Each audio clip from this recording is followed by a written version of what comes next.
Assalamualaikum warahmatullahi wabarakatuh. Waalaikumsalam warahmatullahi wabarakatuh. Waalaikumsalam. Oke, bisa dimulai saja presentasinya.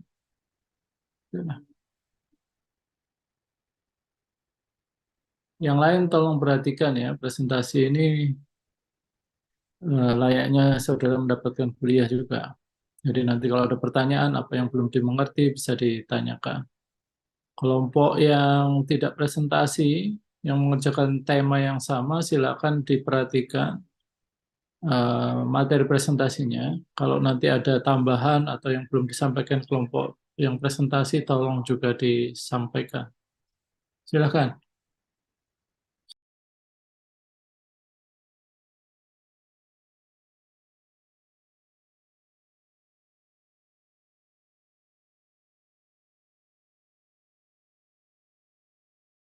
Baik, Nur, saya izin untuk memulai. Assalamualaikum warahmatullahi wabarakatuh. Sebelumnya perkenalkan, saya Ferisa Ratu Lestari dengan rekan saya Winda akan mempresentasikan mengenai epidemiologi analitik.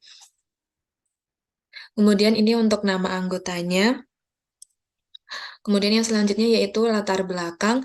Epidemiologi adalah ilmu dasar kesehatan masyarakat tentang distribusi, determinan kesehatan dan penyakit serta mencegah penyakit dan meningkatkan derajat kesehatan pada populasi manusia. Perawat kesehatan komunitas ini menggunakan konsep epidemiologi untuk meningkatkan kesehatan populasi dengan mengidentifikasi faktor resiko dan juga pendekatan optimal yang tujuannya untuk mengurangi resiko penyakit. Kemudian, epidemiologi analitik ini merupakan ilmu yang mempelajari determinan, yaitu faktor-faktor yang berhubungan dengan kejadian, dan juga distribusi penyakit atau masalah yang berkaitan dengan kesehatan. Jadi, untuk tujuan dari epidemiologi analitik ini, yaitu yang pertama menentukan faktor resiko atau faktor pencegah, atau kausa atau determinan penyakit.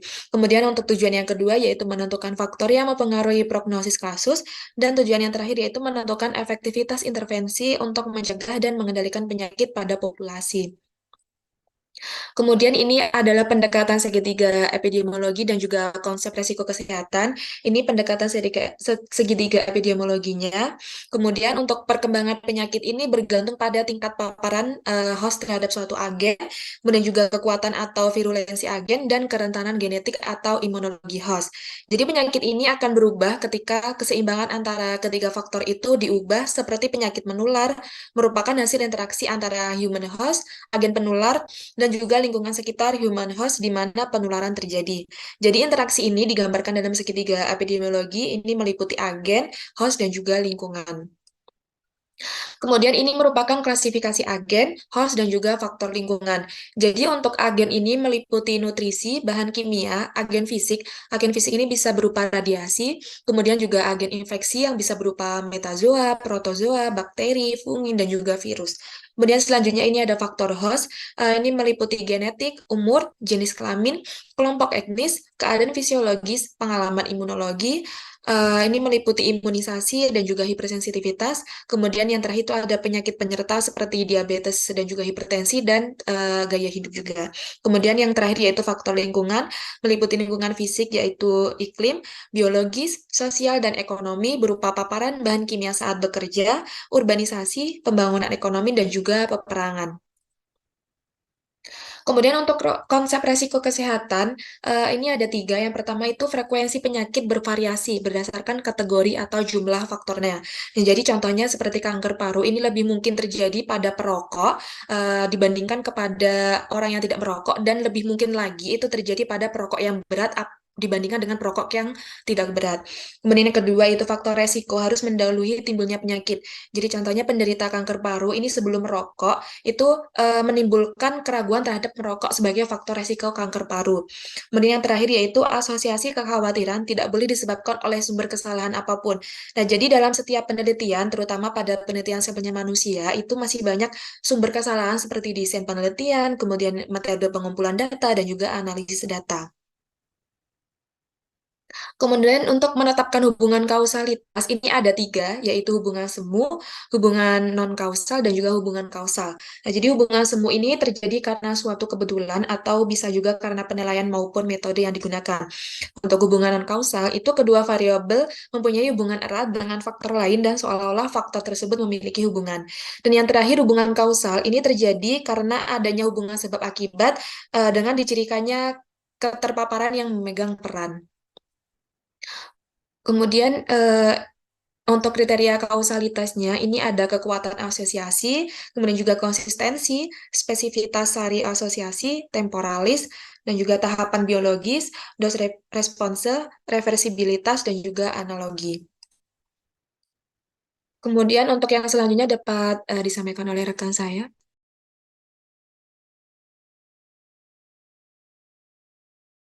Baik, di sini akan saya lanjutkan untuk aspek penilaian hubungan kausalitas penyakit menular, yaitu faktor keterpaparan memegang peranan penting dalam timbulnya penyakit, lalu yang kedua yaitu perubahan variabel, dan yang ketiga yaitu hubungan antara timbulnya penyakit, hasil akhir, serta proses keterpaparan tidak tergantung atau tidak harus dipengaruhi oleh faktor lainnya di luar variabel hubungan tersebut. Untuk screening dan surveillance epidemiologi, jadi screening merupakan upaya untuk mengidentifikasi penyakit yang belum tampak melalui suatu tes atau prosedur. Screening menjadi upaya untuk menyeleksi orang-orang yang tampak sehat, tidak menderita terhadap suatu penyakit tertentu dari populasi tertentu. Jadi untuk tujuan screening yaitu yang pertama mendeteksi masalah pada stadium yang belum menimbulkan gejala atau asimptomatik. Lalu yang kedua yaitu mendeteksi faktor resiko penyakit kronis dan menilai validitas dan reliabilitas suatu tes dalam mendeteksi kemungkinan adanya suatu penyakit lebih awal. Untuk surveillance sendiri berasal dari bahasa Prancis yaitu sur dan veiller yang didefinisikan sebagai pengamatan dari dekat dan terus-menerus pada satu orang atau lebih untuk pengarahan, pengawasan, pengontrolan, atau pengendalian.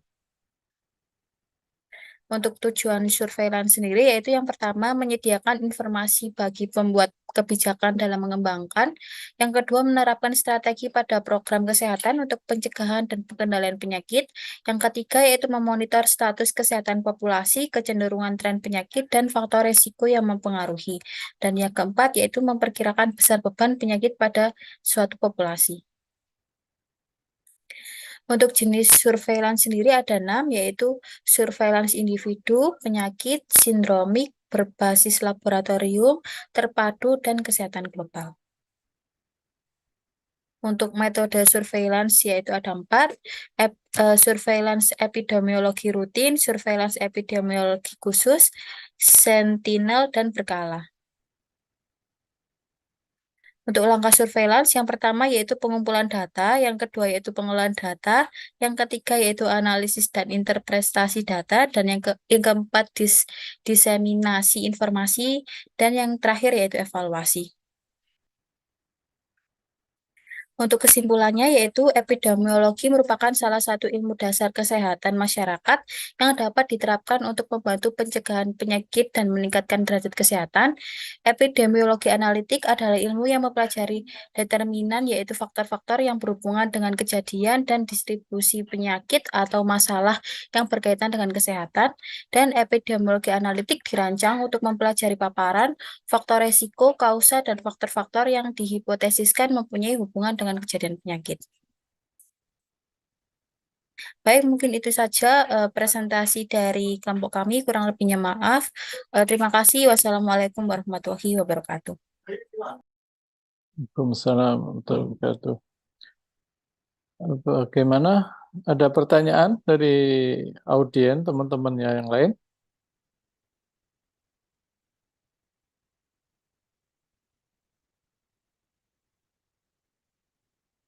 Ada pertanyaan nggak?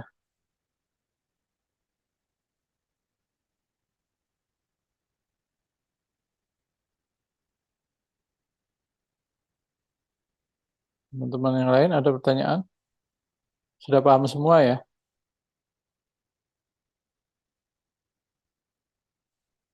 Sudah ngerti semua ya epidemiologi analitik ya?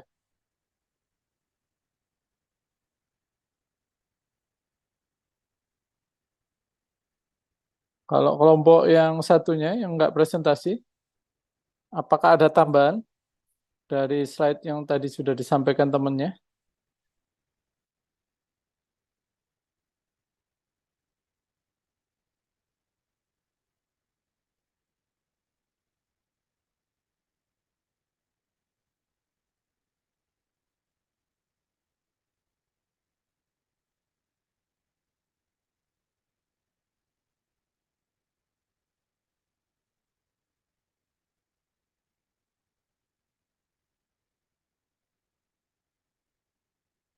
Gimana? Hadir nggak yang kelompok yang nggak presentasi itu?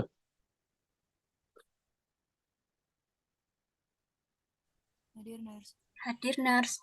Nah iya, ditanyain nggak ada yang jawab. Ada yang mau ditambahkan nggak? Ada, Nars. Nah, ya kalau Terkait ada silakan langsung aja ini ditambahkan. share screen, Nars. Iya, Ya. oke, lanjut.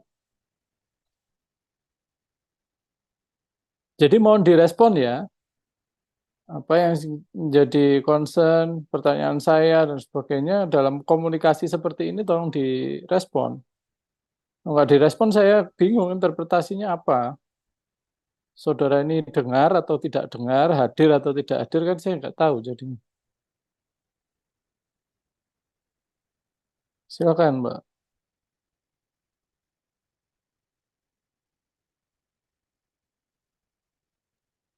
Eh, dari kelompok reguler 1 ada reguler 2 ada tambahan untuk studi pada epidemiologi analitiknya tuh Mm-mm. ada 2. Yang Mm-mm. pertama studi riwayat kasus. Mm-mm. Dalam studi ini dilakukan perbandingan antara 2 kelompok orang, yaitu kelompok orang yang terkena penyebab penyakit dengan kelompok orang yang tidak terkena penyakit atau kelompok kontrol. Yang kedua ada studi kohort. Dalam studi ini ada sekelompok orang yang dipaparkan pada penyebab penyakit atau agen. Kemudian akan diambil kelompok orang lagi yang mempunyai ciri-ciri sama dengan kelompok orang pertama. Akan tetapi kelompok kedua tidak dipaparkan atau dikenakan pada penyebab penyakit. Kelompok kedua ini disebut kelompok kontrol. Setelah beberapa waktu, kedua kelompok tersebut dibandingkan dan dicari perbedaannya antara kedua kelompok tersebut. Itu saja, Nurs. Oke, baik.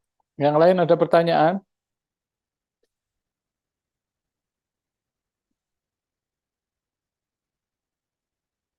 Saya tanya ke kelompok yang tadi presentasi pertama. Coba di artikel saudara atau di PowerPoint saudara tidak ada desain case control atau cohortnya? Ada atau tidak?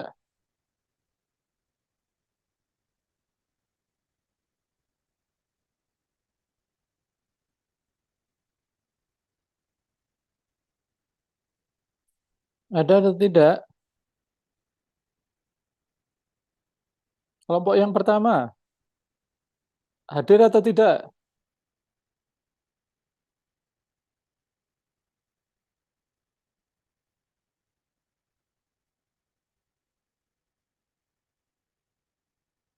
Saya bisa bicara dengan kelompok pertama.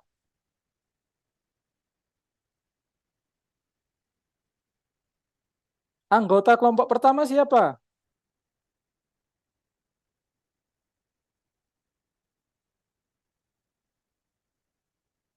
Coba kameranya Menjawab nyalakan belum semua. ada, Nurs. Nyalakan semua kameranya.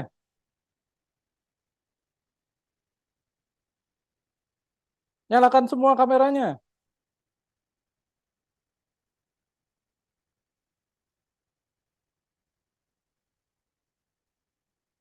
Nyalakan semua kameranya.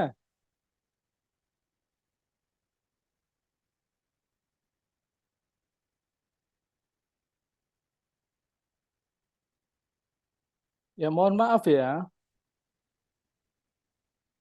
Ketika ditanya sejak awal saya tidak dapat respon.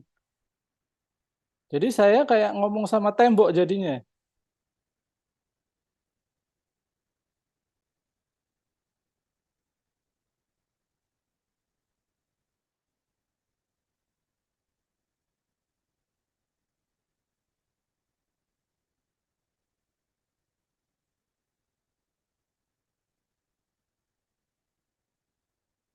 Saudara sudah tahu kan etikanya kalau ini kuliah secara online?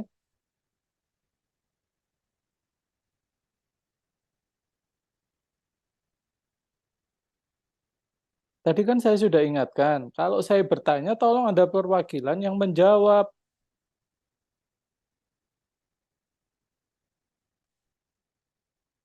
Sudah berkali-kali saya ngomong, bertanya nggak ada yang jawab. Apa seperti ini memang? Heeh. Kalau kuliah seperti ini terus, kalau online ya ditanya nggak bisa jawab gitu, ya. Susah ya jawabnya. Padahal pertanyaannya hanya ya dan tidak jawabannya.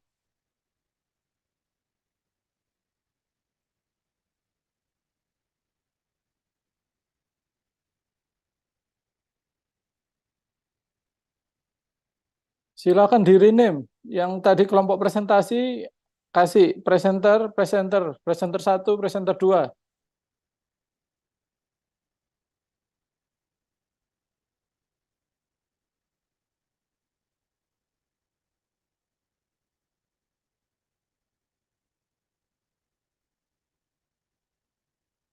Presenter satu nama siapa? Presenter satu nama siapa? Presenter satu siapa namanya? Presenter dua siapa namanya? Presenter dua siapa namanya?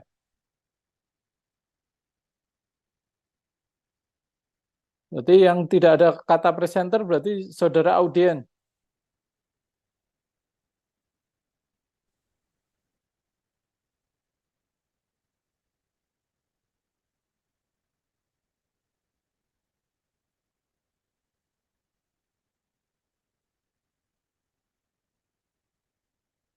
Nggak bisa merename.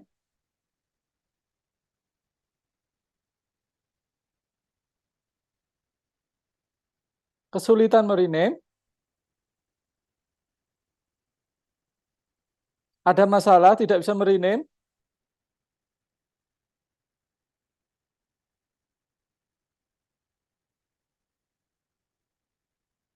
Ada kendala tidak bisa merename.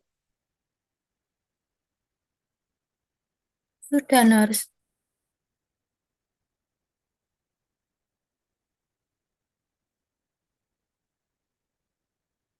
Presenter dua cuma satu ya.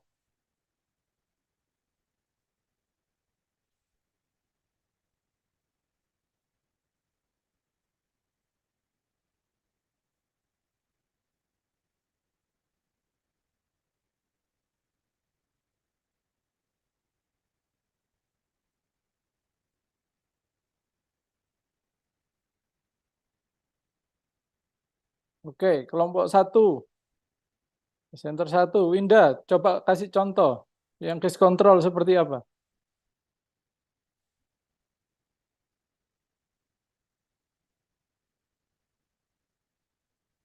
Contoh epidemiologi analitik menggunakan case control.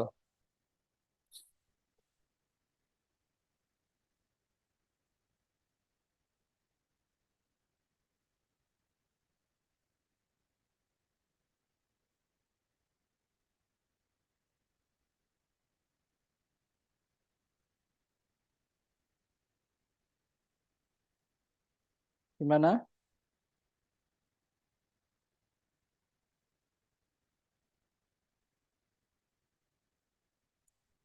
Bisa kasih contoh? Bisa atau tidak? Tinggal jawab kalau bisa, ngomong bisa, kalau enggak, enggak. Iya, sebentar, Nurs. Disampaikan aja. Sampaikan dulu. Contohnya apa?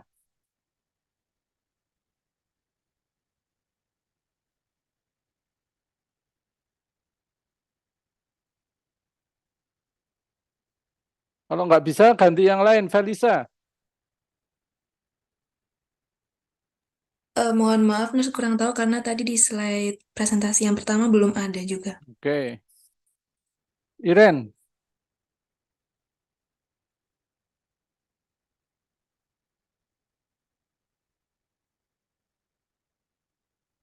Iren bisa?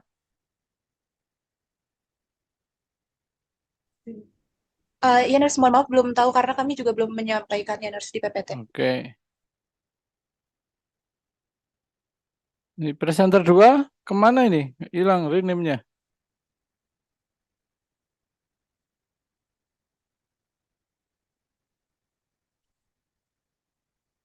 Ayo, presenter 2 mana?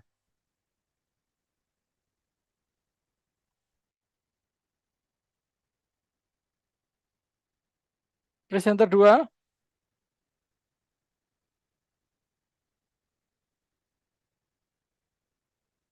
Cuma 1.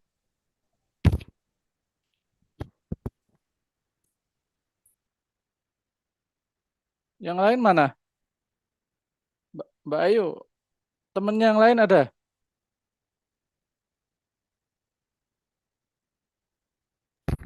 Maaf, salah. Saya reguler 1.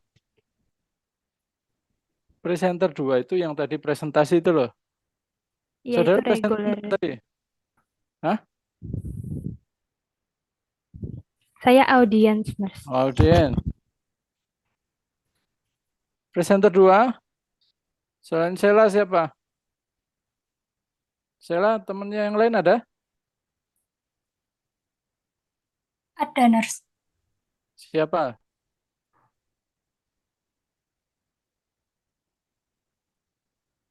Itu ada Ayuning Tias, Nisrina, Dea. Ayu Ning Tias, bentar. Kenapa enggak bisa merename?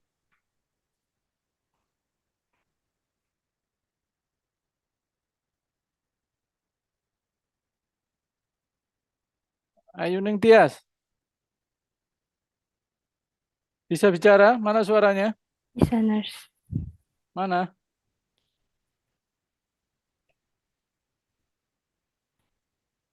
Ayu Ning Tias. Mana?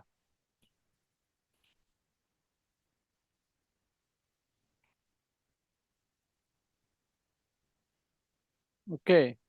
Tolong dikasih tahu teman-temannya contoh penelitian atau analisis epidemiologi menggunakan case control. Silakan. Baik, Nurse, kalau dari hasil kelompok kami itu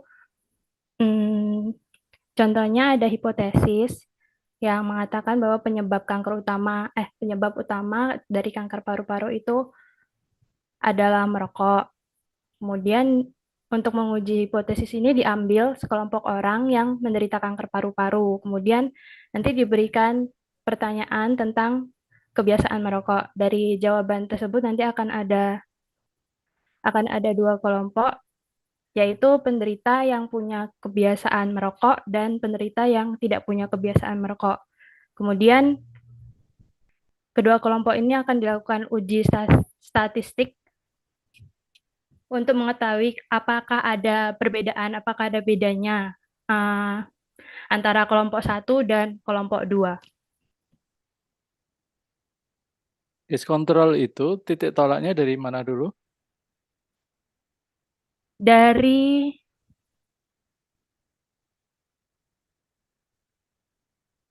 kelompok kontrol. Saudara tadi Dari nyebutkan kasus. titik tolaknya dari mana dulu?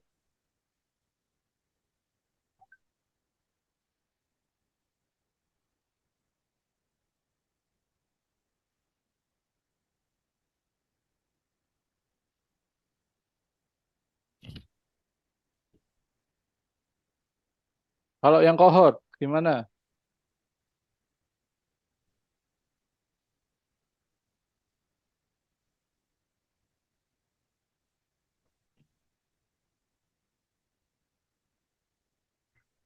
Tadi udah benar, tapi masih kurang tepat.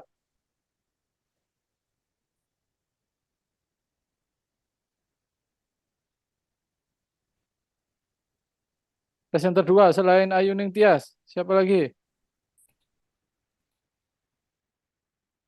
Lovi, silakan Lovi.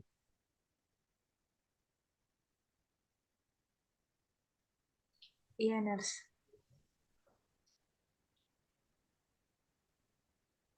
Untuk studi kohortnya, dalam studi ini ada sekelompok orang yang Case control dulu. Kalau case control kayak seperti apa?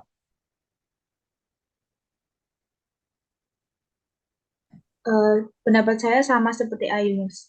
Iya, gimana? Coba. Ayu tadi kurang pas masih.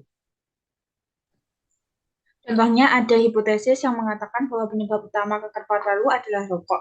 Untuk menguji hipotesis ini, diambil sekelompok orang penderita kanker paru-paru, kemudian penderita akan diberi pertanyaan tentang kebiasaan merokok. Dari jawaban pertanyaan tersebut akan terdapat dua kelompok, yaitu penderita yang mempunyai kebiasaan merokok dan penderita yang tidak merokok. Kemudian kedua kelompok ini dilakukan uji Salah, studi. salah, salah, salah. Saya tahu kesalahannya di mana.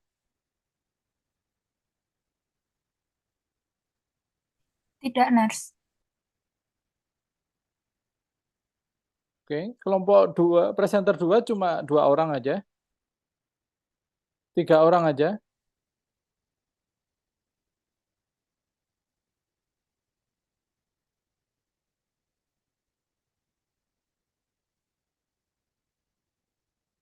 Selain Ayu, Lovi, Sela, ada lagi yang satu kelompok? Nisrina. Dari tadi kenapa nggak rename? Mana Nisrina?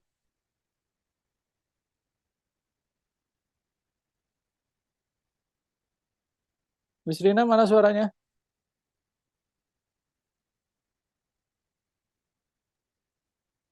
Nisrina?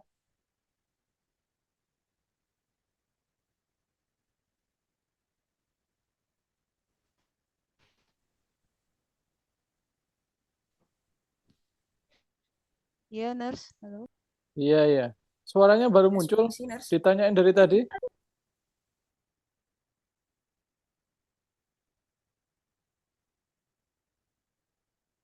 Coba letak kekeliruannya di mana?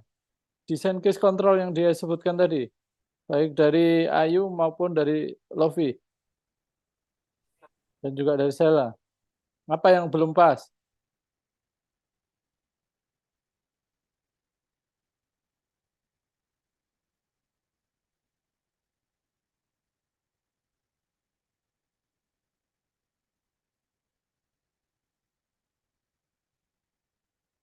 Tahu tidak? Jangan diam. Kalau diam, bengong sekian menit, membuang-buang waktu. Kalau nggak tahu, bilang nggak tahu.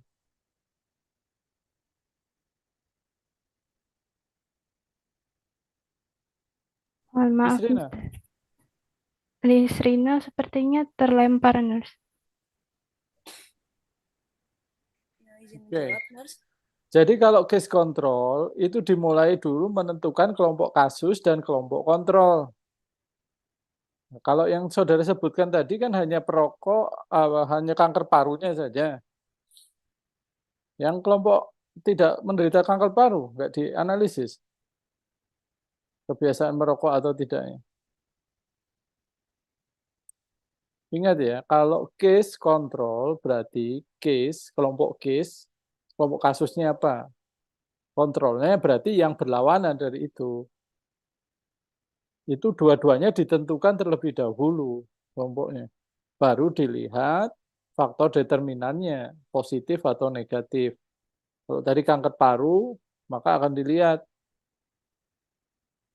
apakah dia merokok atau tidak merokok. Yang tidak kanker paru, dilihat apakah dia memiliki kebiasaan merokok atau tidak merokok. Bisa dipahami ini. Jadi kalau tadi yang disebutkan kan hanya menganalisis yang CA paru saja. Dilihat merokok tidak merokoknya. Salah. Kurang satu. Kurangnya di mana? Kurangnya di mana? Ada kelompok kontrol yang tidak Kontrol terkena yang tidak mengalami CA paru. paru. Oke, itu jangan sampai lupa. Silakan kelompok satu, presenter satu, yang cohort seperti apa?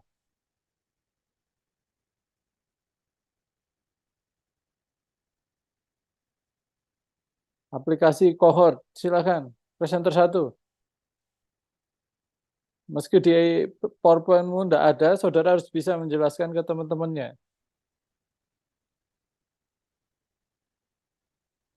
Coba presenter satu. Azilatul boleh, Enda boleh, Nova boleh, Felisa boleh, Winda boleh. Wilita silakan. Siapa?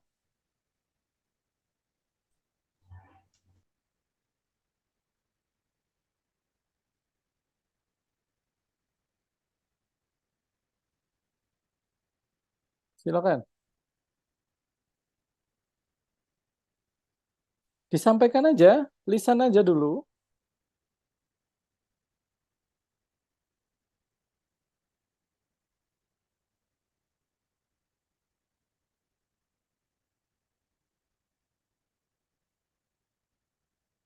Bisa? Presenter 1? Bisa atau tidak?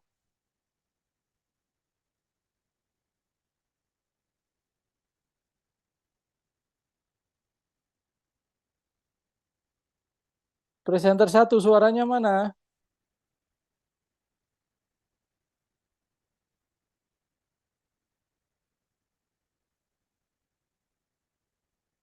Presenter 1 suaranya mana?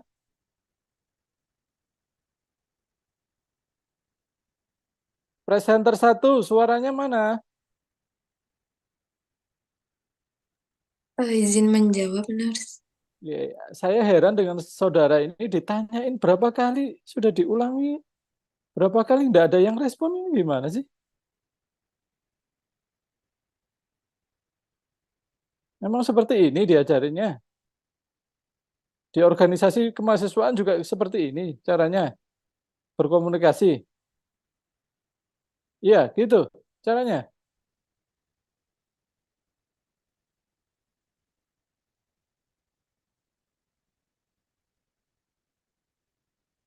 Ya, silakan. Presenter 1 silakan memberi contoh.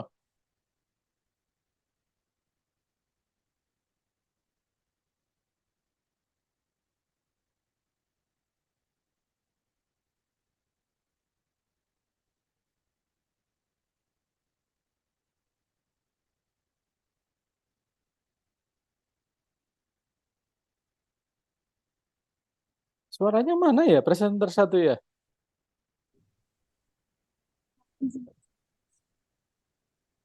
Untuk yang dapat itu membandingkan dan dicari perbedaan antara kedua kelompok yang antara kelompok yang apa semua yang sama dicari tahu tentang apakah Temennya dengar?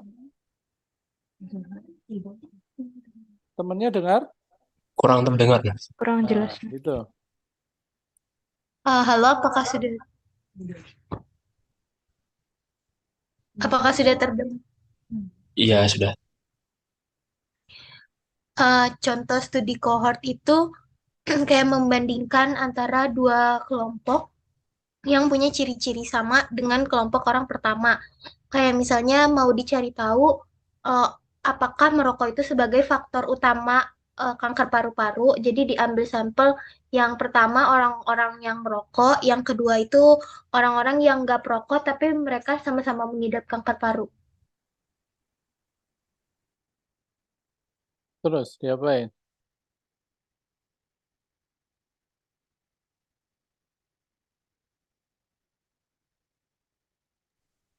Dari kelompok kami baru segitu pengetahuannya, Nurse.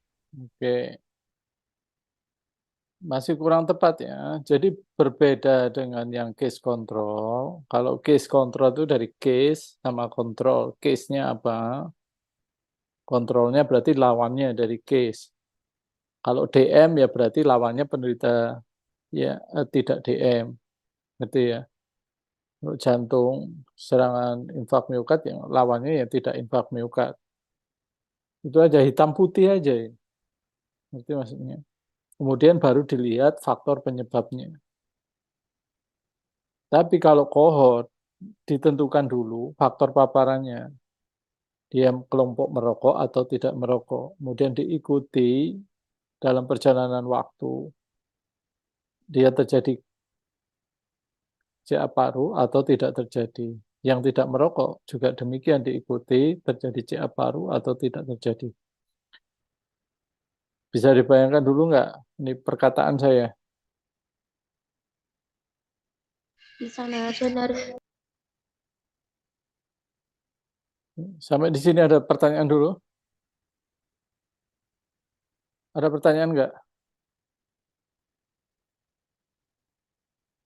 Jadi saya ingin memperbaiki ya cara komunikasi kita. Jika terpaksa kita melakukan kuliah secara online semacam ini, tolong diaktifkan semua kamera. Jika ditanya, direspon, dijawab. Jangan diam semua. Kalau diam semua gimana kita berinteraksi? Itu aja sih yang ingin saya tekankan. Saudara pernah berbicara, kemudian tidak ada yang menanggapi? Pernah? Itu menghormati lawan bicara atau tidak? Nah, itu saja yang ingin saya tekankan. Perkara saudara jawab benar, jawab salah, tidak menjadi soal. Bukan perkaranya itu. Karena kita masih sedang belajar, saudara sedang belajar. Salah wajar. Tetapi kalau diajak komunikasi, ditanya, terus tidak ada yang merespon, nah ini soal yang lain.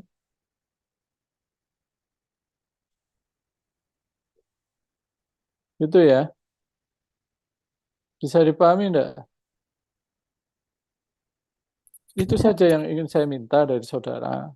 Ketika kita kuliah online, semacam ini, tolong ketika ada temannya berbicara, atau dosennya berbicara, saudara diajak bicara dengan pertanyaan, ya ada yang respon.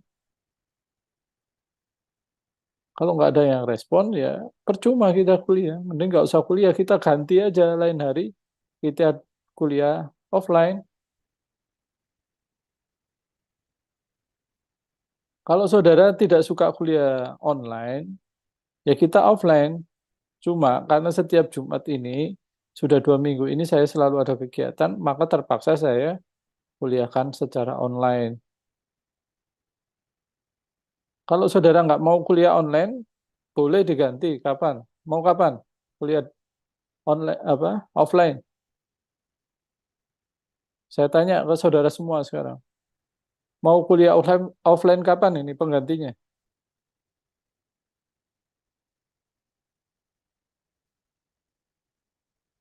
Ya, maksud saya beginilah. Kita menghargai sama-sama. Saudara punya jadwal kuliah yang lain, saya juga ada tanggung jawab yang lain, tugas yang lain. Ketika itu tidak terjadi klop, maka kita ini solusinya seperti ini.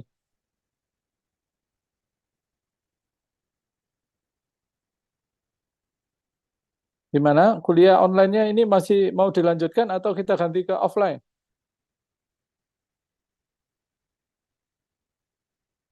Mute. Ya, ada PJ-nya dari sini? Iya, nurse. Hadir, nurse. Ya, mau dilanjutkan online atau offline? Diganti lain hari?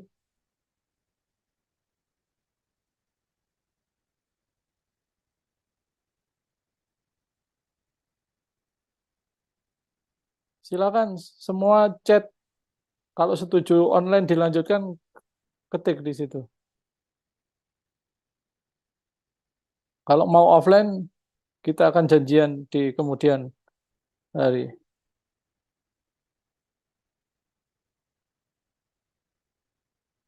Baik, kalau dilanjut online, tolong kalau ada pertanyaan-pertanyaan, diajak komunikasi, yang bagus, direspon. Kalau saudara nggak merespon, ya repot. Saya kayak ngomong sama tembok.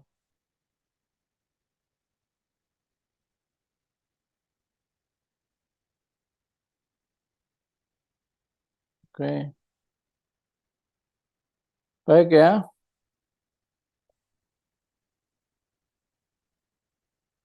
Sudah nampak ya di slide saudara ya?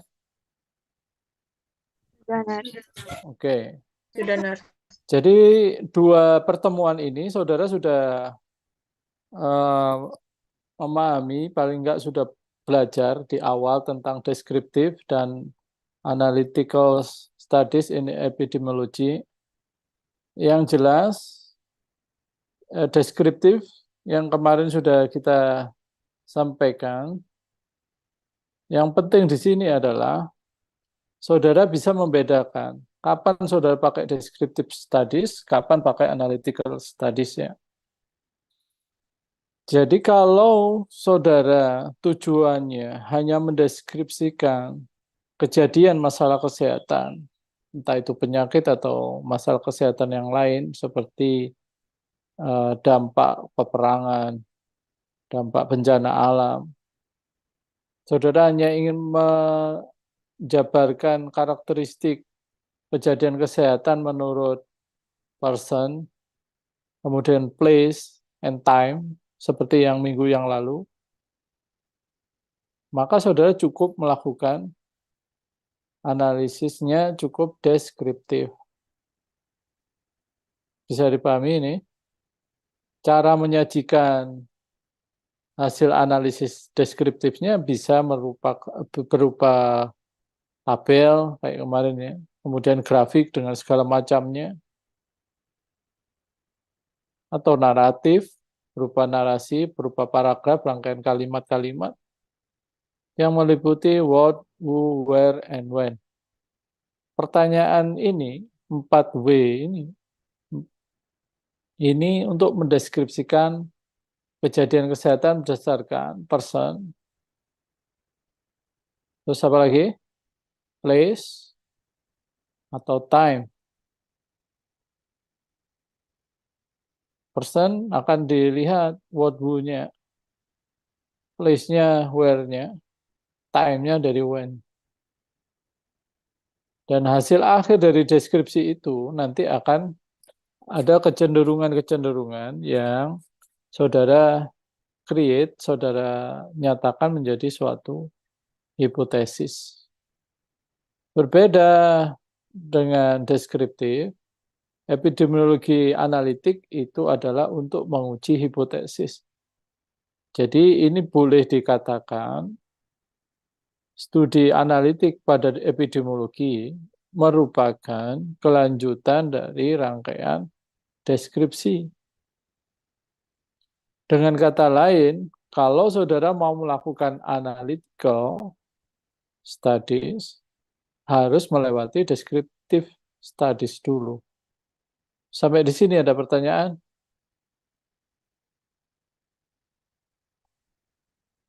Ada pertanyaan kah? Tidak ada, Nurse. Oke, sudah paham ya? Kalau misalnya seorang peneliti ingin menggambarkan karakteristik penderita COVID-19, pakai analisis apa?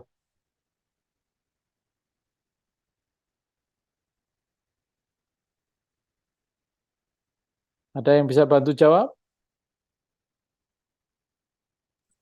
Deskriptif, Nurse. Deskriptif. Oke. Kalau seorang peneliti ingin mengetahui daerah-daerah tertentu yang terkena penyakit atau wabah kolera, misalnya, pakai apa? Analisis deskriptif.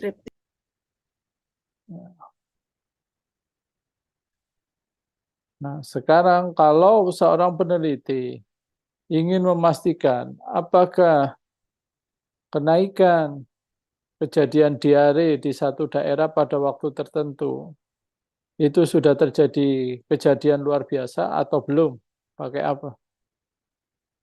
Analitis, Nurse. Analitik. Oke. Udah jelas ya sekarang. Satu lagi, supaya meyakinkan saya. Jika seorang peneliti ingin mengetahui apakah kejadian keracunan pada siswa yang memakan catering dari sekolah, itu menggunakan apa studinya? Analitik. Analitik. Analitik. Yakin semua ya? Kenapa kok menggunakan analitik?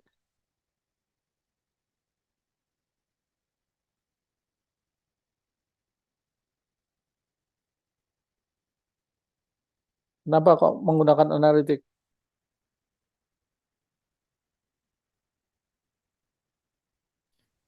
Karena yang diteliti mau menjawab kenapa kok bisa terjadi keracunan itu.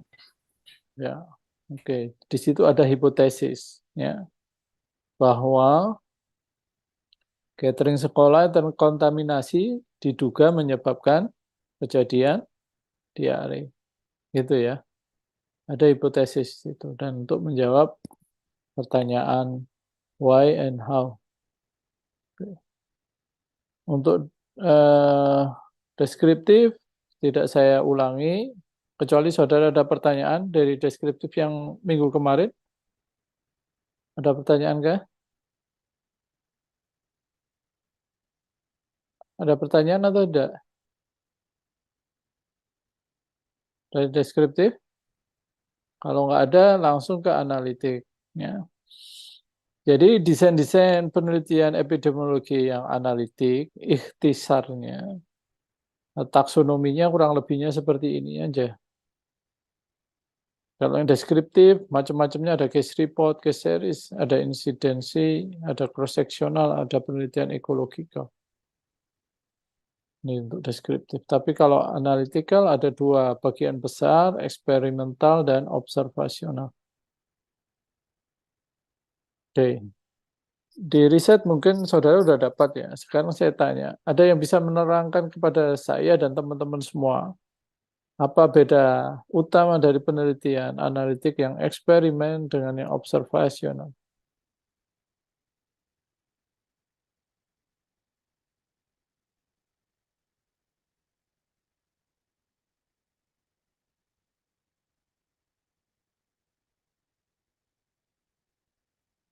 Ada yang bisa membantu menjawab?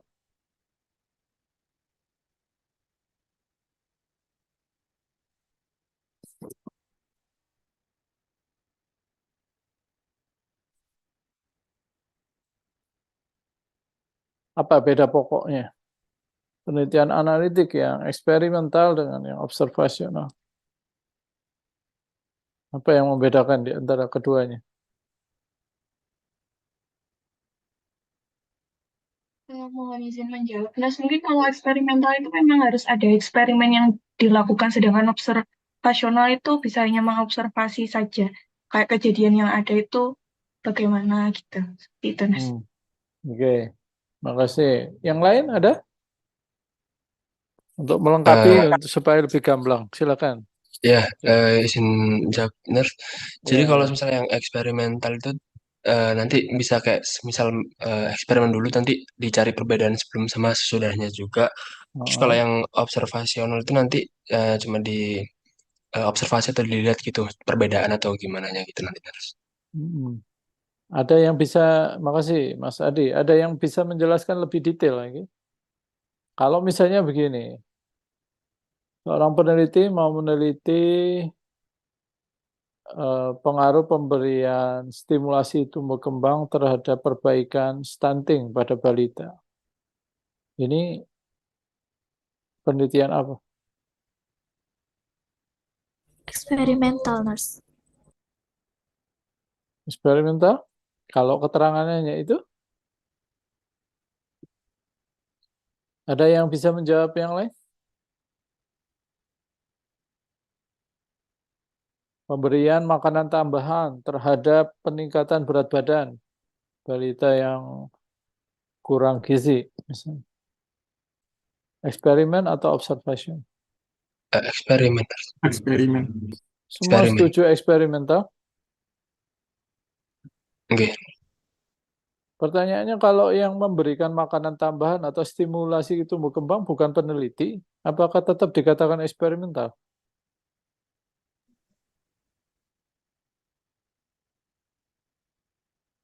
Misal penelitinya saudara nih, mahasiswa. Penelitiannya ingin lihat stimulasi tumbuh kembang terhadap perbaikan stunting misalnya. yang melakukan stimulasi tumbuh kembang dari Dinas Kesehatan. Saudara peneliti hanya ingin mengevaluasi keberhasilan program tadi. Itu eksperimen atau observasional? Observational, Nurse. Nah, berarti perbedaan pokoknya di mana? Eksperimental sama observasional? Pelaksana eksperimennya. Pelaksana, ya kalau eksperimental itu benar-benar manipulasi, tindakan, intervensi, treatment, itu semuanya didesain dan dilakukan sendiri oleh peneliti. Itu jangan lupa. Tapi kalau observasional, apapun tindakan kalau tidak dilakukan oleh peneliti, maka peneliti hanya melakukan observasi saja hasilnya.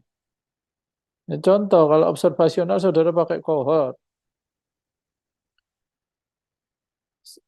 saudara akan melihat apakah pemberian stimulasi tumbuh kembang akan memperbaiki stunting. Tapi pelaksana stimulasi tumbuh kembang, desain, dan pelaksananya dari Dinas Kesehatan, dari Puskesmas misalnya. Saudara hanya mengevaluasi. Jadi, maka saudara melihat stimulasi tumbuh kembang itu sebagai suatu paparan.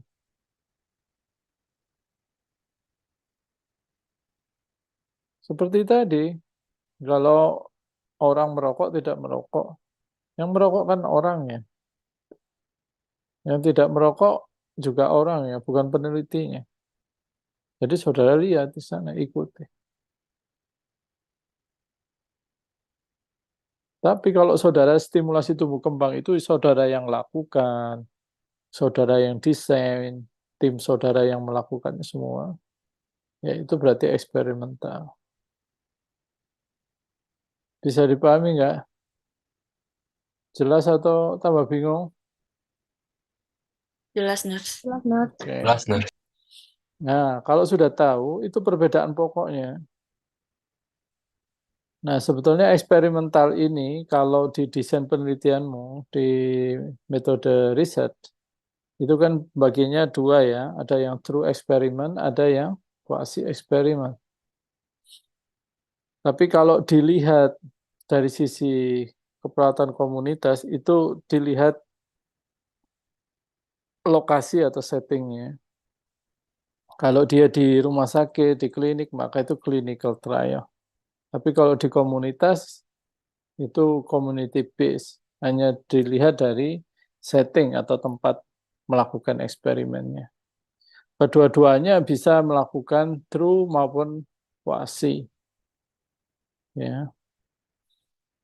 Saya tidak akan membahas bedanya true sama quasi, silakan dibaca kembali di metode riset. Ya.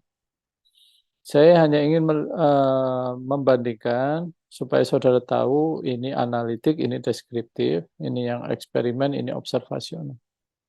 Jadi saudara tadi melakukan cohort case control itu termasuk yang analitik, yang observasional. Nah, jadi secara definisi penelitian epidemiologi yang analitik itu adalah menguji hipotesis antara hubungan exposure dan outcome-nya. Exposure berarti variabel independen atau dependent.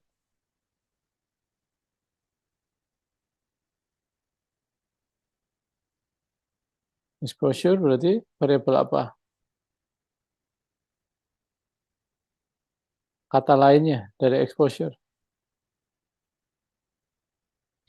Paparan, Nurse. Paparan. Kalau dalam konteks penelitian dia variabel independen atau dependent? Independen. Independen ya. Nah, variabel independen. Outcome variabel apa? Lawannya? Dependent, Nurse. Dependent, variabel independen. Independen itu berarti apa? Variabel bebas, kalau dependent variabel tergantung. Jadi tergantungnya dari independennya. Dilihat exposure-nya seperti apa. nanti dampaknya seperti apa. Nah, ini pendekatannya tadi, kalau ditentukan dulu outcome-nya, kemungkinan bisa dilakukan case control. Kalau exposure-nya lebih dulu, maka cohort. Kalau exposure-nya dilakukan oleh peneliti, maka dia termasuk eksperimental.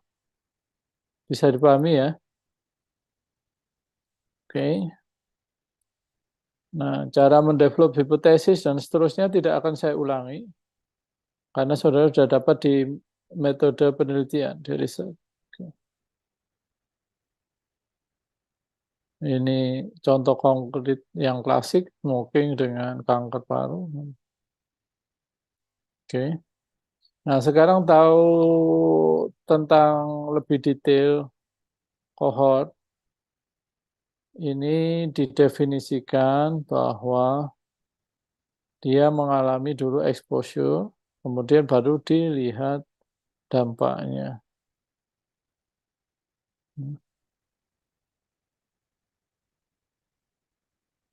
Nah, exposure-nya boleh 1, boleh 2, boleh 3, atau lebih dari N. Jadi keuntungannya cohort kalau saudara bisa menentukan paparannya lebih banyak daripada yang case control. Kalau case control kesulitan, saudara akan menentukan faktor determinan yang banyak. Keunggulannya cohort, exposure-nya banyak, faktor independennya lebih banyak diketahui, bisa dilihat dampak-dampaknya. Itu keuntungannya. Ini, sekali lagi, ini bisa dilihat. Jadi population-nya misalnya orang dewasa, terpapar rokok, tidak terpapar rokok, berapa yang sakit, berapa yang tidak sakit. Yang tidak terpapar, berapa yang sakit, berapa yang tidak, misalnya. Ya, diikuti sepanjang waktu. Ya, ini cohort itu ada yang prospektif, ada retro, sementara kita kenalkan yang prospektif dulu supaya saudara tidak bingung. Karena retro nanti mirip-mirip dengan case control, saudara akan jadi bingung dulu. Sementara ini aja dulu, bahwa kejadian ini diikuti di dalam satu sekuensi waktu tertentu. Jadi kejadian outcome itu yang diklasifikasikan positif atau negatifnya dari exposure dan tidak terexposure. Ya. Gambarannya seperti ini skemanya. Kalau yang retro nanti aja nggak usah dipelajari situ karena cukup membingungkan buat pemula. Nah, ini misalnya terpapar oleh pestisida dengan kejadian keracunan atau kanker, bisa juga. Ditentukan yang terpapar pestisida sama yang tidak terpapar. Sama-sama petaninya, kalau dia nggak menggunakan pestisida, yang satu tidak menggunakan, bagaimana kejadian kankernya.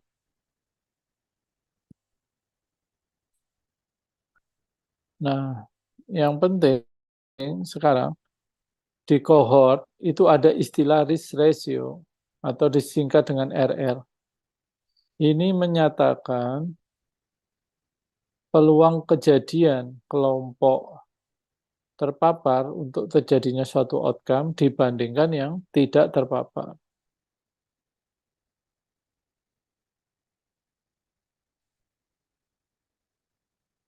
Ini contoh misalnya, antara yang obes dan tidak obes. Ternyata dihitung risk ratio-nya adalah 5,8.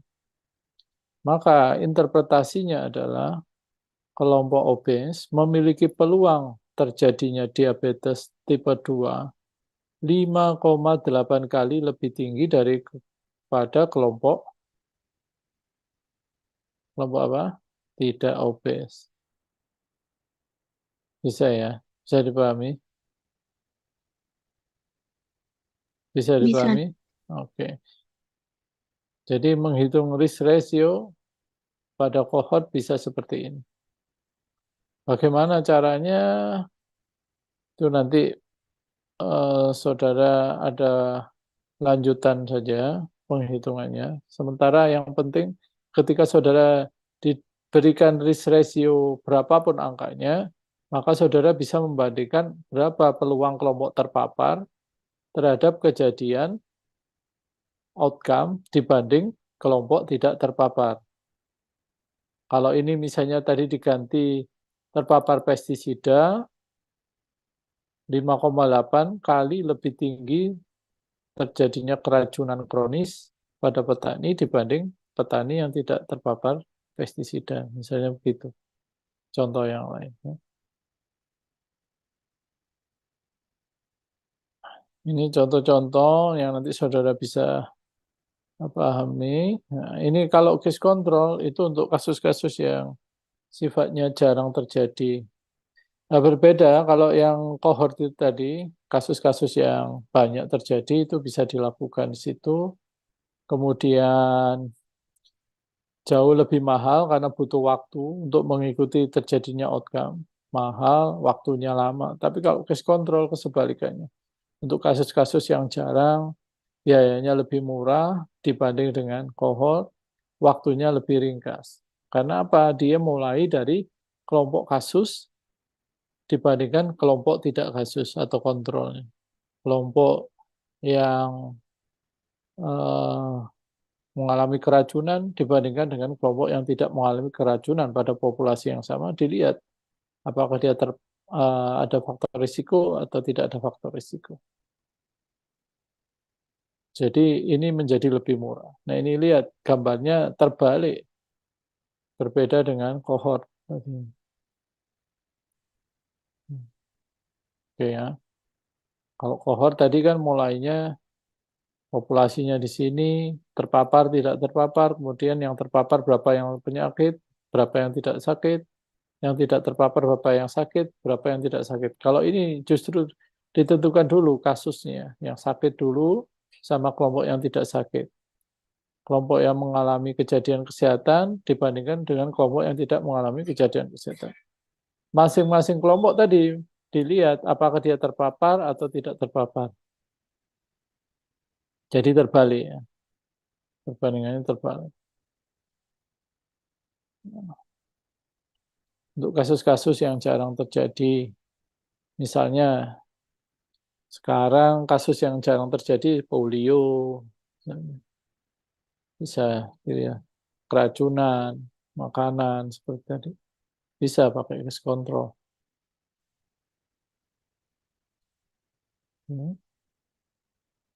Nah, berbeda dengan cohort, kalau di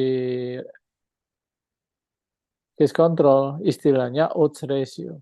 Kalau tadi risk ratio. Tapi interpretasinya kurang lebihnya sama. Ya, kelompok kasus dan kelompok kontrol, berapa peluangnya untuk terjadi suatu kejadian. Kalau 1,37 berarti kan nggak signifikan ya. Bahwa kelompok kontrol kejadiannya hanya satu kali lebih tinggi, satu kali lebih rendah daripada kelompok kasus. Hanya perbedaan istilah saja, tapi interpretasinya kurang lebih sama. Jadi kalau odds ratio selalu dihasilkan dari case control, kalau RR, risk ratio, dihasilkan dari studi cohort.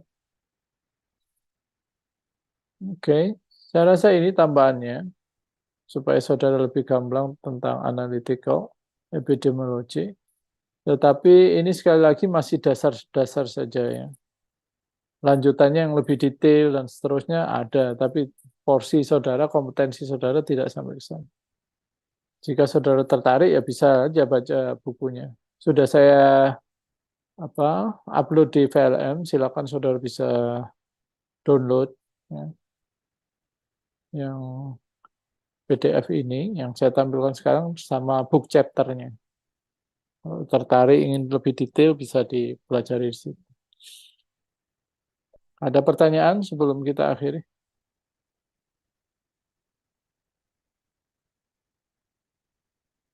Ada yang ingin ditanyakan kah?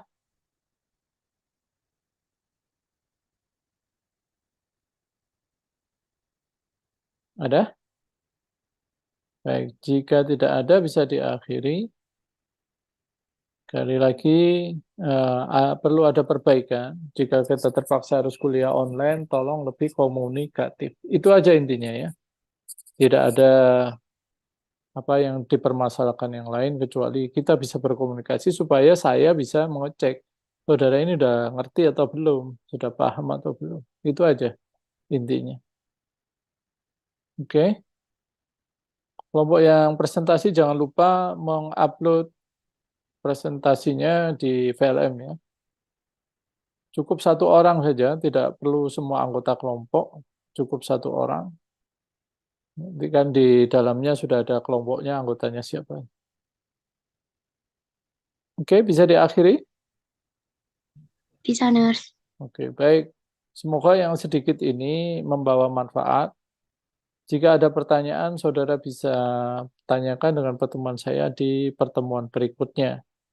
Diharapkan buat mahasiswa sudah merubah cara belajarnya, tidak hanya mengandalkan dosen sebagai salah satu sumber informasi, tapi saudara juga mulai aktif untuk membaca, baik dari bentuk hard copy maupun file. Ya. Saudara bisa baca-baca sendiri, karena tugas saudara adalah belajar. Mahasiswa tugasnya belajar. Nah, jadi kalau ini misalnya 2 SKS, maka 2 SKS kita atau 2 kali 50 tatap muka seperti ini, 2 kali 50 saudara seminggu harus baca mandiri. 2 kali 50-nya adalah tugas terstruktur. Gitu ya. Jadi supaya saudara mengetahui tanggung jawab sebagai mahasiswa. Kasihan orang tua saudara sudah menguliahkan saudara dengan berat. Ya. Saudara kalau mengabaikan kewajiban ini, nanti saudara tidak teranggap berbakti terhadap orang tua. Oke. Jadi tanggung jawabnya di situ. Refreshing ya, nanti ada waktunya sendiri refreshing. Saudara refreshing tadi akhir pekan atau apa, silakan diatur sendiri. Oke, itu pesan saya saja. Kurang lebihnya saya mohon maaf jika ada kata-kata yang kurang berkenan atau tutur kata sikap saya pada pertemuan kali ini. Saya akhiri. Assalamualaikum warahmatullahi wabarakatuh. Waalaikumsalam. Terima kasih, Nurse. Oke, ya, sama-sama. Ini presensinya saya aja. Saya. Oke. Baik, Mohon izin live ya. Baik, Nurse. Terima kasih, Nurse.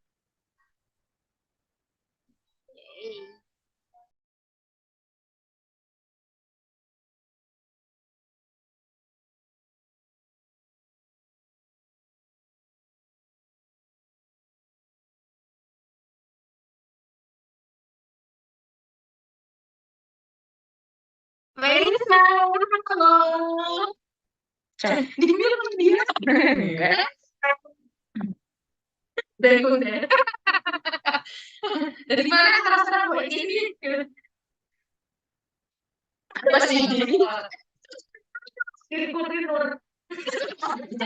Hai, assalamualaikum. Gak apa-apa. Udah coy deh. Aku mau juga fantasize. Coba kamu. Coba deh.